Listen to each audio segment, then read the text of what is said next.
అందరికీ నమస్కారం. అందరికీ వేణీస్ కిచెన్కి స్వాగతం. ఇప్పుడు నేను చేయబోయేది కుల్ఫీ. దీనికి కావాల్సిన ఇంగ్రీడియంట్స్ చూద్దాం.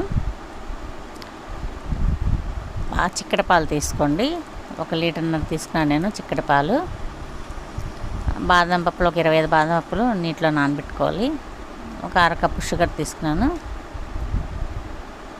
జీడిపప్పు, పిస్తా, ఇలాచీ ఒక 3, ఒక 2 మిరియం గింజలు.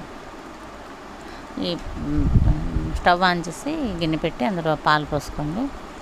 స్టవ్ మీడియం ఫ్లేమ్లో పెట్టుకోండి. ఈ డ్రై ఫ్రూట్స్ మన ఇష్టం, ఎక్కువ కావాలంటే ఎక్కువ వేసుకోవచ్చు, తగ్గించుకొని వేసుకోవచ్చు. పాలు కొంచెం కలుపుతూ ఉండాలి మధ్య మధ్యలో.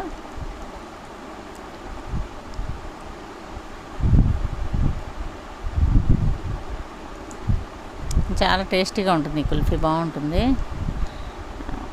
వేడి పాలలో కొంచెం సాఫ్రాన్, కుంకుమ పువ్వు వేసుకొని పెట్టుకోవాలి. బాదం పప్పులు తొక్క తీసుకోవాలి.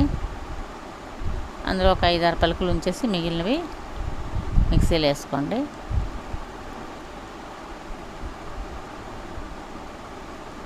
దాంతోపాటు జీడిపప్పు,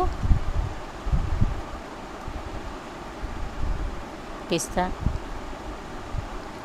ఇలాచి, 2 మిరియం గింజలు వేయాలి.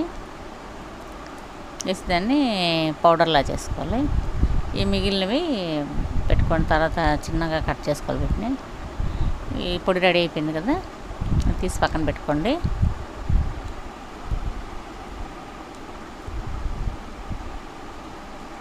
ఇప్పుడు మిగిలిన పప్పులన్నీ చిన్నగా కట్ చేసుకోవాలి. బాదం పప్పుతో నానబెట్టింటుంది కాబట్టి చక్కగా సన్నగా కట్ అయిపోతుంది.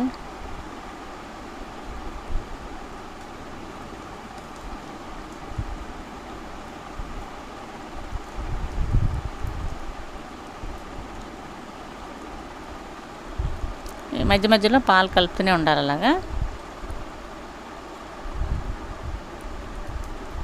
ఇప్పుడు ముందు చేసి పెట్టుకున్న డ్రై ఫ్రూట్స్ పౌడర్ వేసేయాలి. వేసి బాగా కలుపుకోవాలి.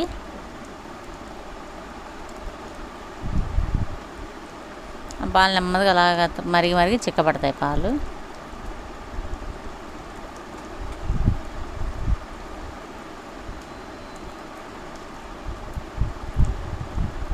అందులో పంచదార కావాల్సినంత, మనకి ఎంత కావాలో అంత వేసుకోవాలి పంచదార.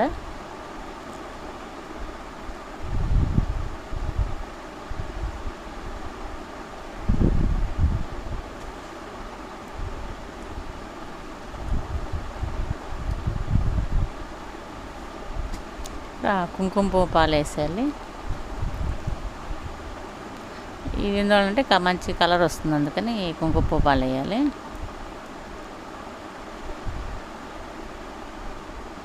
ఇంకా రెడీ అవుతుంది, దగ్గర పడుతుంది.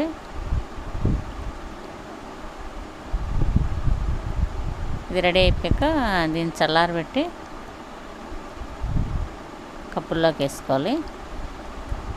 మీకు నైట్ తినాలంటే మార్నింగ్ చేసుకోవచ్చు, మార్నింగ్ తినాలంటే నైట్ చేసి పెట్టేస్తే డీప్ ఫ్రిడ్జ్లోనే రెడీ అయిపోతుంది 7-8 గంటలు.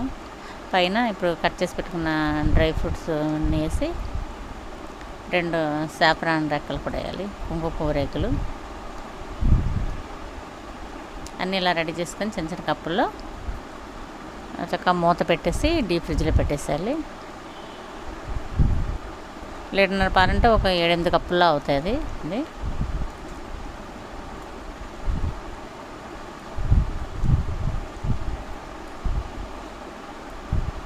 ఇది కుల్ఫీ రెడీ అయిపోయింది. ఇది చాలా టేస్ట్గా ఉంటుంది. మన ఇంట్లో చేసుకునే సాటిస్ఫాక్షన్ కూడా కదా, చాలా బాగుంటుంది. మీరు కూడా ఇది చేసి చూడండి, తప్పకుండా చేసి చూడండి. ఈ వీడియో మీకు నచ్చినట్లయితే లైక్ చేయండి, మీ ఫ్రెండ్స్ అందరికీ షేర్ చేయండి, నా ఛానల్కి సబ్స్క్రైబ్ చేయండి. ధన్యవాదములు.